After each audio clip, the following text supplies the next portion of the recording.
ஆன்மீகத்தின் வழிநடக்கும் அன்பு சொந்தங்களான மேஷ ராசிக்கு வணக்கங்க.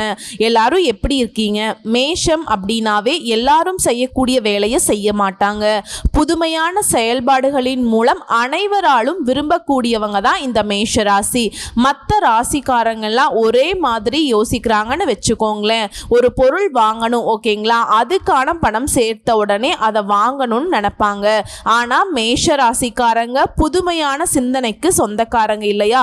இவங்க மனசு புதுசா யோசிச்சுக்கிட்டே இருக்கும். ஃபர்ஸ்ட் வாங்கலான்னு பிளான் பண்ணுவாங்க. அந்த காசை பார்த்தீங்கன்னாக்க அந்த பொருளை வாங்க போயிட்டு திடீர்னு பார்த்தீங்கன்னாக்க செலவு பண்றதை விட ஏதாவது இன்வெஸ்ட்மெண்ட் பண்ணலாம் அப்படிங்கிற மாதிரி யோசிப்பாங்க. ஸோ பல வகைகளில் அந்த பணத்தை பெருக்கிறதுக்கு இவங்க முற்படுவாங்க. பிஸ்னஸ் பண்றதுக்கெல்லாம் மேஷராசி அடிச்சுக்க ஆட்களே கிடையாதுங்க. ஏன்னா கடினமான உழைப்புக்கு சொந்தக்காரங்க. நேரம் காலம் பார்க்க மாட்டாங்க. ஊர் உலகம் முழுக்க சுத்தி மார்க்கெட்டிங் பண்ணணுமா, ஊர் உலகம் எல்லாம் சுத்தி பிசினஸ்க்காக அலையணுமா, அலைவாங்க. முடிவுல மேஷம் எதிர்பார்க்கிறது என்ன தெரியுமா? வெற்றி. இதுக்காக எவ்வளவோ கஷ்டப்பட்டாலும் பரவாயில்ல. அதே மாதிரி இவங்க தோற்றம் எப்படி இருக்கும் தெரியுங்களா? இவங்க புன்னகை பூ மாதிரி இருக்கும். ஒரு பூ சிரிச்சா எப்படி இருக்கும் அந்த மாதிரியான முகபாவனைகளும் எடுத்த காரியத்தை எப்படியாவது முடிச்சணுங்கிற அபார சக்தியும் இருக்கும். எதற்கும் பயப்பட மாட்டாங்க. அஞ்சாம போராடி வெற்றி பெறக்கூடிய வேங்கைக்கு இணையானவங்க. தன்மானம் உடையவங்க. யாரையும் சார்ந்து ஒரு நாளும் வாழ மாட்டாங்க.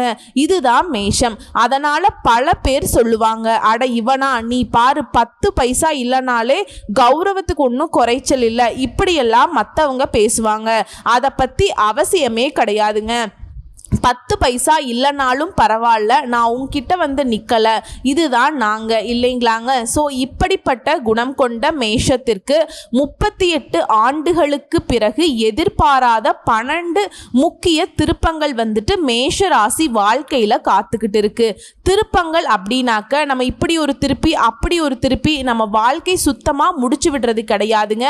ஒரு மாதிரி கஷ்ட நிலையில் போயிட்டுருக்கோம், கடினமாக உழைச்சிட்ருக்கோம். அதற்கான ரிசல்ட் கிடைக்காத விஷயங்களுக்கு ஒரு நல்ல திருப்பம்னு வச்சுக்கோங்களேன். ஸோ இதனால ஆல்ரெடி சொன்னேன் இல்லைங்களா, மேஷ ராசியை பொறுத்த வரைக்கும் எல்லாருமே என்னன்னா உங்களுடைய கௌரவத்தை கூட அவங்க என்ன நினைப்பாங்கன்னா, ஆமா பெரிய கௌரவம் அப்படின்னு பேசுவாங்க. ஆமா பெருசா இவன் செஞ்சுட்டான் இப்படிலாம் பேசுவாங்க. ஏன்னா அவங்களால செய்ய முடியாத வேலையை மேஷம் செய்யும். அவங்களால கடைபிடிக்க முடியாத ஒழுக்கத்தை நீங்க கடைபிடிப்பீங்க. ஸோ இப்படிப்பட்ட நிலையில இருந்தாலும் இந்த திருப்பங்கள் அப்படிங்கிறது அவங்களுக்கு இன்னும் சொந்த பந்தங்கள் நல்லாவே புரளி பேசக்கூடிய அளவுக்கு அவங்களுக்கு நீங்க கண்டென்ட் கொடுக்க போறீங்க. அந்த அளவுக்கு நல்லா இருக்க போறீங்க. ஏகபோக வாழ்க்கைக்கு 2 கிரகங்கள் பொறுப்பேற்கிறாங்க. நீங்களே ஆச்சரியப்படுவீங்க. இப்போ ஒருத்தன் எப்ப பாரு பார்த்தீங்கன்னாக்கா நம்மளை ஏதாவது ஒன்று கெடுக்கணும் அழிக்கணும்னு நினைச்சிட்டு இருக்கான். திடீர்னு அவன் நம்முடைய முயற்சிக்கு உறுதுணையா நிற்கிறான். நம்ம வெற்றிக்கு அவன் ஒரு சின்ன காரணமா இருக்கான், இல்ல நம்ம வெற்றிக்கு அவன் தான் காரணமா இருக்கா அப்படின்னு நமக்கு ஆச்சரியமா இருக்கு இல்லையா? அப்படித்தான். அப்படி நம்ம ஆச்சரியப்படக்கூடிய அளவுக்கு 2 கிரகங்கள் தான் உங்களுக்கு பலன் கொடுக்குறாங்க. அது யாரு என்னங்கிறத தெளிவா பார்க்கலாங்க. அதாவது நமக்கு நடக்கக்கூடிய நல்லதுக்கும் கெட்டதுக்கும் பார்த்தீங்கன்னா நவ கிரகங்களுடைய அமைப்பை வச்சுதான் ஜோதிடத்துல நாங்க உங்களுக்கான பலன்களை கணிப்போம், சரிங்களா? அதே மாதிரி உங்க ஜாதகத்தை வச்சு பார்க்குற மாதிரியே இந்த பெயர்ச்சிகளும் அதாவது கிரகங்களோட பெயர்ச்சியுமே பார்த்தீங்கன்னாக்க முக்கியமான விஷயம். இது எல்லாருக்கும் தெரிஞ்சதுதான். ஒரு கிரகம் அப்படின்னாவே நம்ம எப்படி ஒரு இடத்துல இருந்து ஒரு இடத்துக்கு நகர்ந்துக்கிட்டே இருக்கோமே, அதே மாதிரி தான் ஒவ்வொரு கிரகங்களும் ஒவ்வொரு குறிப்பிட்ட கால இடைவெளியில் நாளுக்கு நாள் மாறுவாங்க. அந்த மாதிரி இருக்காங்க. அதே மாதிரி மாதத்துக்கு, வருஷத்துக்கு, 2.5 வருஷத்துக்கு, இந்த மாதிரி பல வருடங்கள் கழித்தெல்லாம் கூட மாற்றம் அடக்கூடிய கிரகங்கள் இருக்காங்க. ஸோ இந்த கிரகங்களுடைய பெயர்ச்சியின் காரணமாகவும் நமக்கு நல்லது கெட்டது தீர்மானிக்கப்படும். ஒருத்தருக்கு கெட்டதே நடந்துட்டு இருக்குனாக்கா திடீர்னு ஒரு கிரகம் இடம்பெயர்ச்சி ஆகிறப்ப அந்த முழுமையான கெட்டது முழுசா நல்லதா மாறதுக்கு வாய்ப்பு இருக்கு. அதுதான் நாங்க என்ன ராஜயோகம்னு சொல்லுவோம், திடீர் அதிர்ஷ்டம்னு சொல்லுவோம். ஸோ இப்படி நாம இந்த மாதிரி பெயர்ச்சிகள்ல பார்த்தீங்கன்னாக்கா ரொம்ப இம்பார்ட்டனா எதிர்பார்க்கிறதுனாக்கா குரு பெயர்ச்சி. இப்போ இவர் வந்தா நல்லா இருக்கும்பா, அது மாதிரி சுக்கிர பயிற்சி சூப்பரா இவர் வந்துட்டா போதும், நம்ம வாழ்க்கை நல்லா இருக்கும் அப்படின்னு பொதுவா நம்ம எல்லாரும் எதிர்பார்க்கக்கூடிய விஷயம்.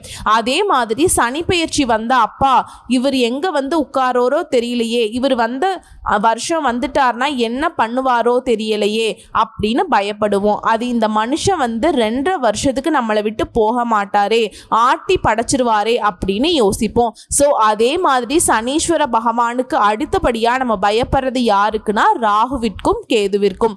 ஆனால் இவங்க வந்து பார்த்தீங்கன்னாக்கா ஒரு சர்ப்ப கிரகங்கள், அதாவது பாம்பு கிரகங்கள், பாவ கிரகம், நிழல் கிரகம் நாங்கள் ஜோதிடத்தில் சொல்லுவோம். ஆனால் இவங்க 2 பேருமே எப்பேற்பட்டவங்க அப்படின்னா இவங்க இருக்கக்கூடிய இடத்துக்கு தகுந்த மாதிரி தான், அதாவது தனது நிலைக்கு ஏற்றபடி தான் இந்த 2 கிரகங்களுமே சுப பலன்களையும் கொடுப்பாங்க, அசுப பலன்களையும் கொடுப்பாங்க. 2மே கொடுக்க தெரிஞ்சவங்க. சிவபெருமான் மாதிரி ஆக்கவும் தெரியும் அழிக்கவும் தெரியுங்கிற மாதிரி இவங்க 2 பேருக்கும் வந்து பார்த்தீங்கன்னாக்கா அவங்க எந்த இடத்துல இருக்காங்களோ அதுக்கு தகுந்த மாதிரி நல்லது செய்வாங்க. நல்லவன் கூட இருந்தால் நல்லது செய்வாங்க, கெட்டவன் கூட இருந்தால் கெட்டது செய்வாங்க. ஆனால் சிறப்பாக செய்வாங்க. புரியுதுங்களா? நல்லது செய்யணும்னு முடிவு பண்ணிட்டா உங்களை எந்த அளவுக்கு நல்லா வச்சுக்கணுமோ அந்த அளவுக்கு நல்லா வச்சுப்பாங்க. கெட்டது செய்யணும்னு முடிவு பண்ணிட்டா உங்களை எந்த அளவுக்கு சீரழிக்கணுமோ அந்த அளவுக்கு சீரழிச்சிருவாங்க. ஸோ இப்போ இவங்க உங்களுக்கு சுபத்தை கொடுக்க போறாங்களா, அந்த சுபத்தை வந்து எப்படி மாற்ற போகிறாங்க, அசுபமாக கொடுக்க போகிறாங்களா? பொதுவாகவே ராகு கேது பயிற்சி அப்படின்னாவே எல்லாரும் நம்ம நினைக்கிறதுப்பா இவங்களால இன்னைக்கு நம்ம கெட்டது மட்டும்தான் நடக்க போகுது அப்படின்னு பயந்துட்டு இருக்கோம். பட் பயப்படவே வேணாம். இந்த ராகு கேது பயிற்சிங்கிறது விசுவாவசு வருடம் சித்திரை மாதம் 13ஆம் தேதி, அதாவது ஆங்கில வருடத்தில் 26/4/2025 மாலை 4:28 பூரட்டாதி நட்சத்திரம் 3ஆம் பாதத்திலிருந்து கும்ப ராசிக்கு ராகுவும், உத்திர நட்சத்திரம் 1ஆம் பாதத்திலிருந்து சிம்ம ராசிக்கு கேதுவும் பயிற்சியாக போகிறாங்க. ராகுவும் கேதுவும் மற்ற கிரகங்கள் மாதிரி முன்னோக்கி நகரக்கூடியவங்க கிடையாது, பின்னோக்கி நகரக்கூடியவங்க. ஆனால் இந்த கிரகங்கள் தான் நம்ம வாழ்க்கையில் நம்ம முன்னோக்கி செல்ல வழிகாட்டுவாங்க. ஓகேங்களா? ஸோ இப்படி நடைபெறக்கூடிய இந்த ராகு கேது பயிற்சியின் விளைவாக மேஷ ராசிக்கு பலன்கள் அப்படிங்கிறது பார்த்தோம்னா உங்கள் வாழ்க்கையில் நடக்கக்கூடிய 12 திருப்பங்கள் என்னன்னு தெளிவாக பார்க்கலாங்க. அதுக்கு முன்னாடி இந்த ராகு கேது பயிற்சி நடந்த பின்னாடியே எல்லாருமே ஏதாவது ஒரு நவ கிரகங்களோட ஸ்தலங்களுக்கு போயிட்டு வராங்க. குறிப்பாக ராகுவினாலும் கேதுவினாலும் எனக்கு நல்லது மட்டுமே நடக்கணும்னு சொல்லி வழிபாடு செஞ்சுட்டு வாங்க, நல்லது நடக்கும். இந்த ராகு கேது பயிற்சி கூட வாக்கிய பஞ்சாங்கத்தின்படி ஏப்ரல் 26ஆம் தேதியும் திருக்கணித பஞ்சாங்கத்தின்படி மே மாதம் 18ஆம் தேதியும் தான் நடக்க போகுது. இந்த ராகு கேது பயிற்சியை பொறுத்த வரைக்கும் மேஷராசிக்காரர்களுக்கு கிடைக்கக்கூடிய பலன்கள் அப்படிங்கிறது ஜோதிட சாஸ்திரப்படி பொதுவாக நாங்கள் சொல்லணும்னா நிழல் கிரகம், சர்ப்ப கிரகம் இவங்க இடத்த மாற்றக்கூடியது ஒரு குறிப்பிட்ட கால இடைவெளியில். அதே மாதிரி தான் இந்த வருஷத்துடைய சிறப்பாக பார்த்தோம்னா சனி பயிற்சியும் இருக்குது, குரு பயிற்சியும் இருக்குது, ராகு கேதுவுமே பயிற்சி ஆகிறாங்க. இந்த சனி பயிற்சியும் சரி குரு பயிற்சியும் சரி தனிப்பட்ட முறையில். ஆனால் இந்த ராகு கேது பயிற்சி அப்படிங்கிறவங்க சந்திரன் மற்றும் சூரியனால கிரகணம் ஏற்படும் போது நிழல் கிரகங்களாகத்தான் இந்த ராகு கேது உருவாகினாங்க. ஓகேங்களா? ஸோ இவங்க மேஷ ராசிக்கு தரக்கூடிய பலன்கள் அப்படின்னா மேஷ ராசிக்கு 11ஆம் இடத்துல ராகு, 5ஆம் இடத்துல கேது இந்த இடங்கள்ல அமர்ந்து சவாலான காரியங்களையும் சர்வ சாதாரணமாக இனி செய்து முடிக்க உங்களை பலப்படுத்துறாங்க. ஓகேங்களா? ராகு பகவானை பொறுத்த வரைக்கும் மேஷ ராசிக்கு நல்லதொரு முன்னேற்றத்தையும், கேது பகவானை பொறுத்த வரைக்கும் தகுந்த அனுபவங்களையும் தந்து உங்களை வழிநடத்த போறாங்க. இந்த 2 விஷயத்திலிருந்து மேஷராசி புரிஞ்சுக்க வேண்டிய விஷயம் என்ன தெரியுமா? இவங்க 2 பேரும் உங்களுக்கு முழுக்க நல்லதையே பண்ண போறாங்க. ஸோ உங்க வாழ்க்கையில நடக்கக்கூடிய இந்த 12 திருப்பங்கள் நல்லதொரு மாற்றம், நல்லதொரு ஏற்றம், நல்லா இருக்க போறீங்க. சரிங்களா? என்னதான் இந்த ராகு கேது நமக்கு நல்லது செஞ்சாலும் இவங்களால அதீத நன்மைகளும் நடக்கணும். இவங்க ஆனால் வந்து நிழல் கிரகம் அப்படின்னாக்க திடீர் நிழல் இருக்கும், திடீர் வந்து நிழல் காணாமல் போகிறதுக்கு வாய்ப்பு இருக்கு இல்லையா? அந்த மாதிரி இவங்களுடைய நல்லதும் கெட்டதும் நமக்கு கொஞ்சம் தடுமாற்றத்தை கொடுக்கறதுக்கு வாய்ப்பு இருக்கிறதுனால இவங்களை சரி செய்கிறது யாரால தெரியுமா? துர்க்கை வழிபாட்டின் காரணமா. ஸோ இந்த வீடியோ பதிவை பார்க்கக்கூடிய இந்த தருணத்தில் துர்க்கை அம்மனை மனசார நினச்சிக்கோங்க. ஒவ்வொரு செவ்வாய்க்கிழமை வெள்ளிக்கிழமை ராகு கால வேளையில் துர்க்கை அம்மனுக்கு நல்லெண்ணெய் தீபம் ஏற்றி வழிபாடு செய்வதனால இவர்களால உங்களுக்கு தொடர்ந்து நல்லதே நடக்கும். என்னங்க எல்லாரும் ஓம் துர்க்கை அம்மனே போற்றி போற்றி, துன்பங்களை தீர்ப்பவளே போற்றி போற்றி அப்படின்னு சொல்லிட்டீங்க. சொல்லாதவங்க சொல்லுங்க, நல்லது. ஏன்னா மேக்சிமம் நிறைய வட இந்தியர்கள் எல்லாருமே நல்ல செல்வ செழிப்போட இருக்கிறதுக்கு காரணம் என்ன தெரியுமா? துர்க்கை வழிபாடு. புரிஞ்சுக்கோங்க, தெரிஞ்சுக்கோங்க. சூட்சுமமா இந்த விஷயத்தை வந்துட்டு மனசுல வச்சுக்கோங்க. இப்ப ராகு கேது மேஷராசிக்கு தரக்கூடிய 12 திருப்பங்கள், அதுல முதல் திருப்பம் ராகு பகவானை பொறுத்த வரைக்கும் உங்க ராசிக்கு லாப வீட்டிற்கு வருவதனால புத்துணர்ச்சியும் புதிய முயற்சிகளில் வெற்றியும் கொடுக்கிறாரு. இரண்டாவதா பண வரவை கொடுக்கிறதும் வீண் செலவுகளை கட்டுப்படுத்துறதும் அதிக வட்டி கடன்களை அடைத்து முடிக்கிறதும் வழிகாட்டுறாங்க. இப்ப மூன்றாவது திருப்பம் சவாலான காரியங்களுமே சர்வ சாதாரணமாக இனி செய்து முடிப்பாங்க. நான்காவது திருப்பம் குடும்பத்துல இது நாள் வரைக்கும் இருந்து வந்த சிக்கல்கள் குழப்பங்கள் எல்லாமே மாறி திரும்ப போகுது. ஐந்தாவது திருப்பம் உங்க வார்த்தைக்கு மதிப்பு கொடுப்பாங்க. குடும்ப வாழ்க்கையை பொறுத்த வரைக்கும் கணவன் மனைவிக்கிடையே இருந்து வந்த மன கசப்பு விலகி ஒருத்தருக்கொருத்தர் விட்டு கொடுத்து உங்களை உணர்ச்சிகளை மதித்து நடந்துக்க போறீங்க. இப்ப ஆறாவது திருப்பம் குழந்தை இல்லாதவங்களுக்கு குழந்தை பாக்கியம் கிட்டும். உங்க பிள்ளைகள் கெட்ட நண்பர்கள்ல இருந்து விலகுவாங்க. உயர் கல்வியில வெற்றி பெறுவாங்க. ஏழாவது திருப்பம் திருமண முயற்சிகள்ல இருந்த தடைகள் விலகுது. உங்க மகனுக்கோ மகளுக்கோ நல்ல வரன் அமையுங்க. அதே மாதிரி அவங்க விரும்பியபடியே நல்ல நிறுவனத்திலையும் வேலை கிடைக்கும். அடுத்ததா எட்டாவது திருப்பம் இந்த ராகுவின் அருளால சொத்து வகையில உங்களுக்கு இருந்து வந்த பிரச்சனைகள் எல்லாமே தீருது. நிம்மதி பெருமூச்சு விடுவீங்க. அடுத்ததா ஒன்பதாவது திருப்பம் விழாக்கள்ல முக்கியத்துவம் பெறுவீங்க. வெளிநாட்டில் இருக்கக்கூடிய உறவுக்காரங்க நண்பர்களால உங்களுக்கு ஆதாயம் உண்டு. அடுத்தது பத்தாவது திருப்பங்க உடலாலையும் சரி மனதாலையும் சரி நொந்து போயிருந்த நீங்க இனி ஆரோக்கியமாகவும் உற்சாகமாகவும் திகழ போறீங்க.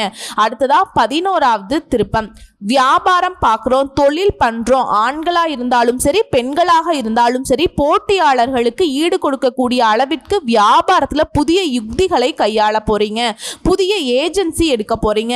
அடுத்து 12வது திருப்பம் உத்தியோக பணிகளில் இருக்கக்கூடியவங்க மேல் அதிகாரிகிட்ட உங்களுக்கு இருந்து வந்த மோதல் போக்குகள் மறையுது. கலைத்துறையில் இருக்கவங்களுக்கு வேற்றுமொழி வாய்ப்புகள் கிடைக்கும். சம்பள பாக்கிகள் கைக்கு வரும். அதாவது வருமானத்திற்கு குறைவிருக்காது. நிறைவான பண உங்களுக்கு உண்டு. சோ இந்த 12 திருப்பங்களும் உங்களுக்கு நல்ல ஒரு மாற்றத்தை ஏற்படுத்துங்களா அப்படின்னு பார்த்தீங்கன்னா கட்டாயம் ஏற்படுத்தும், நீங்க தெரிஞ்சிருப்பீங்க. அதே மாதிரி ஞானகாரகன்னு சொல்லக்கூடிய கேது 5ஆம் இடத்துல உட்கார்ந்து ஞானம் பக்தி இதெல்லாம் வந்து அதிகமா கொடுக்க போறார். ஆன்மீகத்துல நாட்டத்தை அதிகரிக்க வைக்கிறாருங்க. கோயில் கட்டுறது, இந்த மாதிரி பணிகள்ல ஈடுபடுறது, அது சம்பந்தப்பட்ட விஷயங்கள்ல கலந்துக்கிறது, இப்படி உங்களை வந்துட்டு ஒரு மாதிரி ஒரு பக்தி மயமா வச்சுக்க போறார்.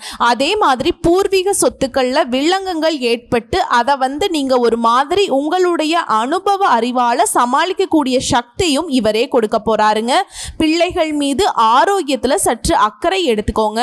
உத்தியோகம் மற்றும் கல்வியின் பொருட்டு பிள்ளைகள் வந்து உங்களை பிரிந்து செல்வதற்கு வாய்ப்பு இருக்கு. அவங்களுக்கு திருமண விஷயத்திலையுமே அவசரம் கூடாதுங்க. ஜாதகத்தை நல்லா ஆராய்ந்து பார்த்து அதுக்கப்புறம் தான் அவங்களுக்கு திருமணம் நடத்தி வைக்கக்கூடிய செயலையுமே நீங்க இறங்குறது அவசியம். அதுவே கர்ப்பிணி பெண்களா இருக்கீங்க அப்படின்னாக்க நீண்ட தூர பயணங்களை தவிர்க்கிறது நல்லது. அதிகமான எடையை தூக்கக்கூடாது. அதே மாதிரி மருத்துவருடைய ஆலோசனைகள் இல்லாம எந்த ஒரு மருந்தையுமே எடுத்துக்க கூடாதுங்க. இது வந்து கர்ப்பிணி பெண்களுக்கு மட்டும் இல்ல, மேஷராசியில் இருக்கக்கூடிய ஒவ்வொரு நட்சத்திரத்துக்கும் ஆண்களுக்கும் சரி பெண்களுக்கும் சரி, சின்னவங்களோ பெரியவங்களோ சரிங்களா. அதே மாதிரி உங்களை பத்தி வீண் வதந்திகள் வந்து நீங்கும். ஆள் மனதில் எப்பவுமே ஒரு மாதிரி பயம் பதட்டம் சந்தேகம் இது மாதிரி இருந்துகிட்டே இருக்கும். உறவுக்காரங்க ஒரு சிலர் வந்து உங்களுக்கு வந்து பகையா மாறலாம். தாய் வழி உறவுகள்ல உங்களுக்கு சங்கடங்கள் வந்து நீங்கும். பூர்வீக சொத்து பிரச்சனைகள் கொஞ்சம் நிதானத்தை கடைபிடிங்க, பேசி தீர்க்க பாருங்க. வியாபாரத்துல பாக்கியெல்லாம் வசூலாகுங்க. கூட்டு தொழில் பங்குதாரர்கள் இடையே அந்த மாதிரி ஒரு மாதிரி பிரச்சனை இருந்த நிலையெல்லாம் வந்து மாறி ரொம்ப அமைதியான சூழல் காணப்பட போகுது. உத்தியோகத்துல வெகு நாட்களா நீங்க எதிர்பார்த்த பதவி உயர்வு, சம்பள உயர்வு கண்டிப்பா கிடைக்கும். ஸோ ராகு பகவான் முழுக்க நல்லது பண்ணாலும் கேது பகவான் என்ன பண்றாருன்னா கொஞ்சம் உங்களை பதட்டத்துல வச்சுக்கிறார். ஆனா பாதிப்பை ஏற்படுத்தல, உங்களுக்கு ஒரு அனுபவத்தை கொடுக்கிறார். நான் முன்னாடியே சொன்ன மாதிரி தான், புரியுதுங்களா? அதாவது லாபஸ்தானத்தில் இருக்கக்கூடிய ராகு பொருளாதாரத்தை மேம்பாடு செஞ்சு வைக்கிறாருங்க. தொழில முன்னேற்றத்தை ஏற்படுத்தி கொடுக்கிறார். வாடகை கட்டடத்துல நடைபெற்று இருந்த உங்க தொழில் வந்து சொந்த கட்டடத்துல மாறதுக்கான முயற்சிகள் கைகூடி வர வைக்கிறாருங்க. தொழில விரிவு செய்ய நீங்க எடுக்கக்கூடிய முயற்சிகளை ஒத்துழைப்பு கிடைக்கும். உத்தியோகத்துல பதவி உயர்வு தானா வந்து சேரும். அது பஞ்சமஸ்தானத்துல சஞ்சாரம் பண்ணக்கூடிய கேதுவினால உங்க மனசுக்கு மகிழ்ச்சியை தரக்கூடிய நிறைய சம்பவங்கள் நடைபெற போகுது. இது தவிர இந்த ராகு கேதுவுடைய சஞ்சாரம் அப்படிங்கிறது எண்ணற்ற நன்மைகளை பெறுவதற்கான யோகத்தையும் கொடுத்திருக்காங்க. அதாவது ராகு பகவான் பார்த்தா 12ஆம் இடத்துக்கு வரார் இல்லையா, அதாவது யோகமான ஸ்தானம்ங்க. அது கேது பகவான் அமரக்கூடிய இடம் சத்ருஸ்தானம். ராசிக்கு 12ஆம் வீட்டில் அடியெடுத்து வைக்கக்கூடிய ராகுனால மனதளவுல தன்னம்பிக்கை மேம்படுது, தெளிவு பிறக்குது. மற்ற நம்மளோட தேவைகள் எல்லாமே பூர்த்தியாக போகுதுங்க. நிறைவேற்றக்கூடிய வகையில் எல்லா நிலையிலையும் உயர்வு இருக்க போகுது. குடும்பத்தில் சாதகமான சூழ்நிலை ஏற்பட போகுது. கணவன் மனைவிக்கு புரிதல் அதிகமாகும். தடைப்பட்ட சில வரவுகள் கூட இப்போ சாதகமாக முடிஞ்சு வருங்க. ஆன்மீக பணிகளில் நாட்டம் அதிகமாக கொடுக்கிறார். எதிர்பாராத சில உதவிகள் மூலம் மாற்றமான அனுகூலமான சூழ்நிலை அமைச்சு கொடுக்கிறார். புதுசாக சொத்து வாங்குவீங்க, அதில் ஆர்வம் ஏற்படும். நீண்ட தூர பயண வாய்ப்புகள் கைகூடி வரும். வெளி மாநில புண்ணிய ஸ்தலங்களுக்கு போயிட்டு வருவதற்கான சூழ்நிலை இருக்கு. பூர்வீக சொத்து பிரச்சனைகளுக்கு உங்களுக்கு தீர்வு கிடைக்கும். ஆனா எக்காரணத்து கொண்டும் மத்தவங்க கிட்ட எந்த ஒரு எதிர்பார்ப்பையும் வைக்காம நீங்களே உங்களுடைய வேலையை பார்க்கறது நல்லது. அதுவரை வண்டி வாகன பயணங்கள்ல கவனம் வச்சுக்கோங்க. ராசிக்கு 6ஆம் இடத்துல அடியெடுத்து வைக்கக்கூடிய கேதுவினால பிரச்சனைகள் எதுவாக இருந்தாலும் அதுல ஒரு தெளிவு கொடுத்துருவார். சந்தேக உணர்வுல இருந்து பிரிந்து போன தம்பதியர்கள் கூட மீண்டும் ஒன்றா இணைவதற்கான வாய்ப்பை ஏற்படுத்துறார். குழந்தைகளுடைய செயல்பாடுகளில் நல்ல மாற்றத்தை கொடுக்கிறார். கோர்ட் கேஸ் வழக்குகள் உங்களுக்கு சாதகமான தீர்ப்பு கிடைக்கும். உங்களுக்கு எதிராக செயல்பட்டவங்க கூட விலகி ஓடுவாங்க. தாய்மாமன் உறவு கிட்ட அனுசரித்து நடந்துக்கோங்க. தனிப்பட்ட பணிகளை செய்து முடிச்சுக்க போறீங்க. அதே மாதிரிங்க பூமி மற்றும் மனை சார்ந்த விஷயங்களை சிந்தித்து செயல்படணும். அதை வாங்குறப்போ வரவுக்கு ஏற்ப செலவுகளை நீங்கள் தீர்மானிச்சுக்கோங்க. அதே மாதிரி இணையம் வர்த்தகத்தில் கொஞ்சம் கவனமாக இருங்க. எதிர்பார்ப்புகளால் உங்களுக்கு ஏற்பட்ட பிரச்சனைகள் கட்டாயம் குறையுங்க. அதுவே உடல் ஆரோக்கியம் எடுத்துக்கிட்டோம்னா உடல் ஆரோக்கியத்தில் ஏற்ற இறக்கமான சூழ்நிலை அமையும். வெளி உணவுகளை முடிஞ்ச அளவுக்கு தவிர்க்கிறது சிறப்பு. அது மாதிரி உங்களுடைய செயல்பாடுகளை இருந்த மனச்சோர்வு விலகுதுங்க. தலைவலி, முதுகுவலி அது சார்ந்த பிரச்சனைகள் குறையும். அடுத்ததா பொருளாதாரம் தொடர்பான நெருக்கடிகள் குறையுது. ஆடம்பரமான செலவுகளை குறைத்து கொள்ளுங்க.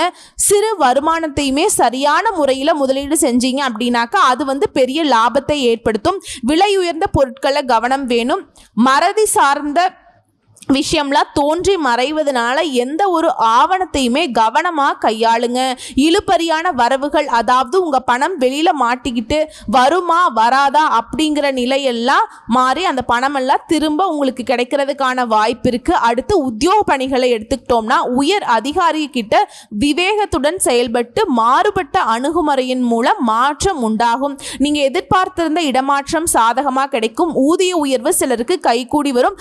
அலுவலக பணிகள் இருந்து வந்த போட்டிகள் மற்றும் தடைகளை வெற்றி கொள்வீங்க. பணி சார்ந்த சில பயணங்கள் மூலம் புதிய வாய்ப்புகளும் அனுபவங்களும் மேம்படுங்க. பணிமாற்ற முடிவுகளில் சூழ்நிலை அறிந்து அனுபவ அறிவை பயன்படுத்தி செயல்படுங்க. சக பணியாளர்கள் கிட்ட தனிப்பட்ட செயல்களில் கருத்துக்களை கூறுவதை தவிர்க்கிறது சிறப்பு. அடுத்ததா கணினி துறையில் இருக்கவங்களுக்கு வெளிநாட்டு நிறுவனங்களில் இருந்து நல்ல வேலை வாய்ப்புகள் கிடைக்கும். அதாவது ஐடி வேலை பார்க்குறீங்க இல்லையா, அந்த மாதிரியான ஆட்களுக்கு. அடுத்து வியாபாரிகளை பொறுத்த வரைக்கும் புதிய துறை சார்ந்த தேடலோட முதலீடுகளில் லாபம் அதிகமாகும். சந்தை நிலவரங்களை அறிந்து செயல்படுவது பெறுவது இன்னும் சிறப்பு. அதே மாதிரி நிலுவையில் இருந்து வந்த சரக்குகளை விற்று தீர்ப்பீங்க. வித்தியாசமான அணுகுமுறையால போட்டியாளர்களை வெற்றி கொள்வீங்க. இதுவே ஏற்றுமதி மற்றும் இறக்குமதி சார்ந்த பணிகள்ல மேம்பாடு ஏற்படுது. கடன் சார்ந்த செயல்பாடுகள்ல விவேகத்தோட செயல்பட்டு தொழில்நுட்ப உதவிகளின் மூலம் வியாபார பணிகள்ல சில மாற்றங்களை கொண்டு வர போறீங்க. கூட்டு வியாபாரம் பண்றீங்க அப்படின்னாக்கா பொறுமையை கையாள்வது நல்லதுங்க. அதே மாதிரி வெளியூர் தொடர்புகளால ஆதாயம் அடைவீங்க. அடுத்து அரசியல்வாதிகளுக்கு நினைத்த சில பணிகளில் தந்திரமாக செயல்பட்டு நினச்சதை அடைஞ்சிருவீங்க. கட்சி பணி சார்ந்த பயணங்கள் அடிக்கடி போயிட்டு வருவீங்க. தற்பெருமைகளால் செலவுகள் கையிருப்புல குறையிறதுக்கு வாய்ப்பு இருக்கு. ஒப்பந்த பணிகளை கவனத்தோடு செயல்படணும். கூட இருக்கவங்களை பற்றின புதிய தெளிவு உண்டாகும். புதிய தொழில்நுட்ப கருவிகளால் ஏற்றமான சூழல் ஏற்படுது. பேச்சுகளில் அனுபவ அறிவு வெளிப்படுது. அடுத்து கலைஞர்களுக்கு கலைத்துறையில் வித்தியாசமான வாய்ப்புகளின் மூலம் செல்வாக்கு அதிகரிக்கும். திடீர் பயணங்களால சுக வாழ்க்கையில ஏற்றம் உண்டாகும். இசைத்துறையில இருக்கிறவங்களுக்கு திறமைகளை வெளிப்படுத்துவீங்க. ஆசை வார்த்தைகளை நம்பி செயல்படாமல் இருக்கிறதும் முன்கோபத்தை குறைச்சிக்கிறதும் ரொம்ப ரொம்ப நல்லது. உங்களுடைய உயர் பொறுப்புல இருக்கிறவங்க கிட்ட தேவையற்ற வாக்குவாதங்களை தவிர்த்துக்கோங்க. பெண்களை பொறுத்த வரைக்கும் அன்றாட பணிகள்ல சுறுசுறுப்பா செயல்பட போறீங்க. மனதளவுல இருந்து வந்த கவலைகள் குறையுது. கணவன் மனைவிக்கிடையே அனுசரித்து நடந்துக்கோங்க. சிந்தனை போக்குல கவனம் தேவை.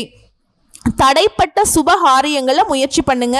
அது எல்லாமே கைகூடி வரும். உறவுகள் கிட்ட பேசுகிற போது விவாதங்களை தவிர்க்கிறது ரொம்பவே நல்லதுங்க. அதே மாதிரி கடன் சார்ந்த பிரச்சனைகள் கட்டுக்குள்ள வருது. உத்தியோக பணியில் இருக்கக்கூடியவங்களுக்கு விரக்தி மனப்பான்மை எல்லாமே விலகுதுங்க. மனதளவில் இருந்து வந்த தயக்க உணர்வுகள் குறையுது. அதே மாதிரி உங்களோட செயல்களால் கை இருப்பில் குறையிறதுக்கு வாய்ப்பு இருக்குது. ஸோ செலவுகளை பார்த்து பண்ணிக்கோங்க. மாணவர்களை பொறுத்த வரைக்கும் திறமைகளுக்கு உண்டான வாய்ப்புகளும் மதிப்பெண்களும் கிடைக்கும். மாணவர்களை பொறுத்த வரைக்கும் வாகன பயணங்களில் மித வேகம் மிக நன்று, அதை கடைபிடிக்கணும். உயர் கல்வியில் முயற்சிகளை அதிகப்படுத்திக்கோங்க. நண்பர்களுடைய தன்மைகளை அறிந்து நட்பு பாராட்டுறது சிறப்பு. அதே போல் போட்டித் தேர்வுகள் எழுதுறவங்க முயற்சிகளை அதிகப்படுத்திக்கோங்க. சஞ்சலமான சிந்தனைகளை தவிர்க்கிறது சிறப்பு. சில நேரத்தில் தனிமையை உற்ற தோழனோட அமைச்சுக்கோங்க. உடற்பயிற்சி மற்றும் உணவு விஷயங்கள்ல கட்டுப்பாடு அவசியம். நன்மைகள்னு பார்த்தோம்னாக்கா நடைபெறக்கூடிய இந்த ராகு கேது பெயர்ச்சினால தடைப்பட்ட வெளியூர் பயண வாய்ப்புகளும் நெருக்கடிகள் கொடுத்துட்டு இருந்த சில இன்னல்களும் மறைய போகுது. தீமைகள்னு எடுத்துக்கிட்டோம்னா இந்த ராகு கேது பயிற்சினால ஆடம்பரமான பொருட்கள் மீது ஆர்வம் கூடும். கூட இருக்கிறவங்க உங்ககிட்ட போட்டி போடுவாங்க. அந்த மனப்பான்மையை நீங்க விட்டு விளக்குறது நல்லது. நீ போட்டி போடுறியா, நான் உங்ககிட்ட போட்டி எல்லாம் போடலப்பா, நீயே இருந்து அப்படின்னு சொல்லிட்டு ஒதுங்கிருங்க. அதே மாதிரி நீங்க இந்த ராகு கேது பயிற்சி காலத்துல வழிபாடு செய்ய வேண்டிய ஸ்தலங்கள்னு பார்த்தோம்னா திருக்காலச்சேரியில வீற்றிருக்கக்கூடிய நாகநாதரை வழிபாடு செய்ய நீண்ட நாட்களாக உங்களுக்கு இருந்து வந்த இன்னல்கள் மறையும். அது போலவே வாராகி அம்மனுக்கு அகழ்விளக்கேற்றி வழிபாடு செய்வதன் மூலம் மனதளவில் இருந்த மனக்குழப்பங்களும் நீங்கி தெளிவு பிறக்கும். மேலும் ஒரு முறையாவது திருவாரூர் மாவட்டத்துக்கு அருகில் அமைந்திருக்கக்கூடிய திருப்பாம்புரம் தலத்துக்கு குடும்பத்தோட போயிட்டு வழிபாடு செஞ்சுட்டு வாங்க. அதே மாதிரி ஞாயிற்றுக்கிழமையில ராகு கால வேளையில அருகில் இருக்கக்கூடிய சிவாலயம் சென்று நவகிரக சன்னதியில இருக்கக்கூடிய ராகு பகவானுக்கும் கேது பகவானுக்கும் விளக்கேற்றி வழிபாடு செய்வதனால மேலும் இந்த இரண்டு கிரகங்களுடைய திருவருள்கள் கைகூடி வரணுங்க. சதுர்த்தி தினங்கள்ல விநாயகப் பெருமானுக்கு அருகம்புல் மாலை சாற்றி வணங்குவதனாலையும் நல்லதே நடக்கும், நல்லது மட்டுமே நடக்கும். இப்ப தனிப்பட்ட முறையில நட்சத்திர பலன்களும் ஒரு வரியில பலன் சொல்றேங்க. அஸ்வினி நட்சத்திரம் முயற்சிகளில் வெற்றி பெறுவீங்க. அடுத்ததா பரணி நட்சத்திரம் நினைச்சது நடக்கும். மூன்றாவது கார்த்திகை நட்சத்திரம் மகிழ்ச்சி அதிகரிக்கும். இப்போ முன்னாடி ஒரு பரிகாரம் சொன்ன இல்லைங்களா, இந்த திருக்காலச்சேரி அப்படின்னு சொன்னேன்ல, அது நாகப்பட்டினம் மாவட்டத்தில் இருக்குங்க. இந்த ராகு கேது தோஷத்துக்கு நீக்கிறதே இந்த பரிகாரம் தான் சொல்லுவாங்க. ஸோ அங்கே போயிட்டு வாங்க. அந்த கோயிலில் வீற்றிருக்கக்கூடிய நாகநாத சுவாமியை குடும்பத்தோடு போயிட்டு வழிபாடு செஞ்சுட்டு வாங்க. அந்த தோஷங்கள் எல்லாமே உங்களை விட்டு விலகிருங்க. வாழ்த்துக்கள்ங்க. ஒட்டுமொத்தமாக சொல்கிறேங்க, 100% மேஷராசிக்கு இந்த ராகுவும் கேதுவும் ஒரு வகையிலுமே உங்களுக்கு குறைவாக வைக்கலீங்க. உங்களுக்கு என்னென்ன விஷயங்கள் இத்தனை நாளாக மறைக்கப்பட்டதோ தெளிவில்லாமல் இருந்துச்சோ அது எல்லாத்தையுமே தெளிவுபடுத்தி உங்கள் வாழ்க்கை பிரகாசமாக மாற்றி வைக்கிறாங்க. வாழ்த்துக்கள்ங்க. இப்போ வரைக்கும் பார்த்தோம்னா ராகுவும் கேதுவும் உங்களுக்கு துணையாக தான் நிற்கிறாங்க. ஸோ வாய்ப்புகள் எல்லாத்தையும் பயன்படுத்திக்கோங்க. வாழ்த்துக்கள். நன்றி, வணக்கம்.